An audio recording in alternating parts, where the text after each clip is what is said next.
इस संसार में एक चीज ऐसी है जो ब्रह्मा जी ने नहीं बनाई है, तो दो चीजें, एक क्या तो हम दोनों को बता चुके हैं, फिर भी आपको याद दिला, बताओ इस संसार में वो दो कौन सी चीजें हैं?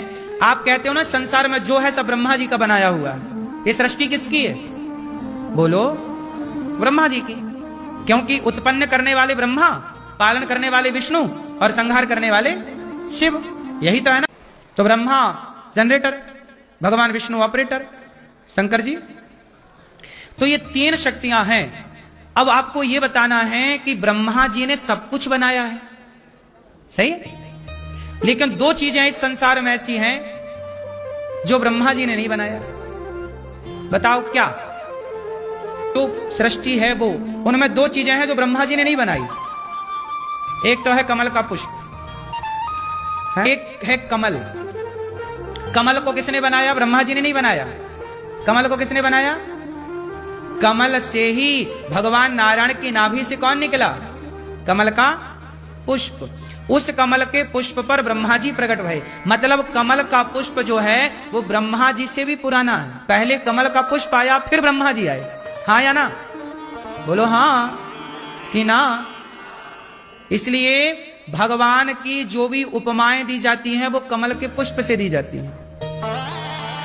इसलिए आपने देखा होगा भगवान नारायण के हाथ में कमल होता है, लक्ष्मी जी के हाथ में।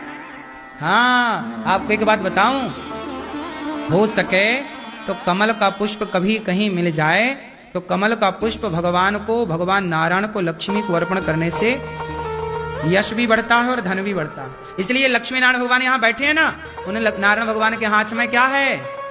कमल। इसलिए शंख, चक्र, गदा, आगे बोलो, चार चीजें। भगवान चतुर्भुज है ना, तो चतुर्भुज में क्या है? शंख, चक्र, गदा, पद्म, मतलब कमल। कमल ब्रह्मा जी की सृष्टि नहीं है, कमल भगवान से प्रकट हुआ है। कमल में ब्रह्मा जी प्रकट हुए हैं, ठीक है। अब एक दूसरी चीज और है जो ब्रह्मा जी की सृष्टि में नहीं आती। बताओ क्या? क्या? शंख, ठीक है, शंख लक्ष्मी जी के भाई हैं।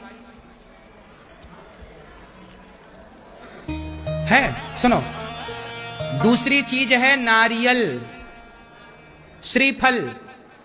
क्या है?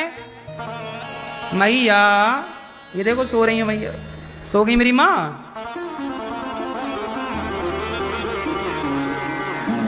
दूसरा क्या है? क्यों?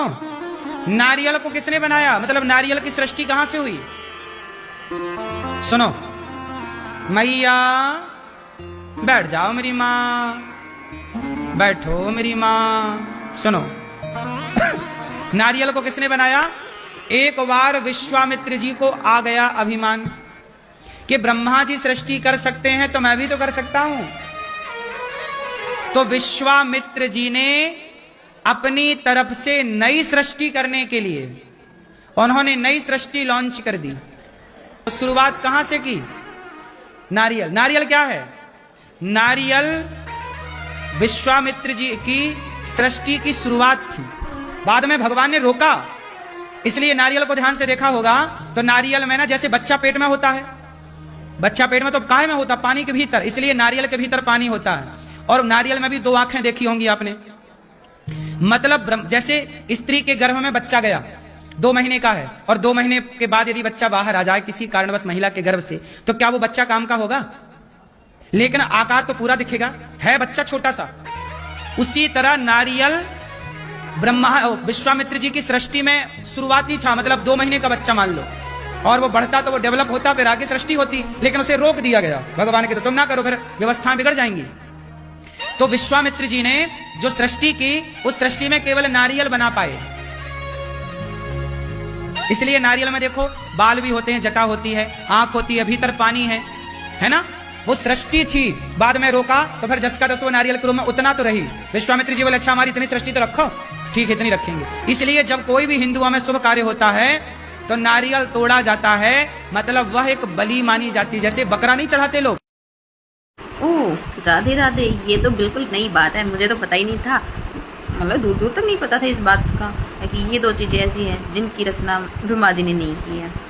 कभी सोचा ही नहीं था इतनी गहराई से। सही है, राधे राधे।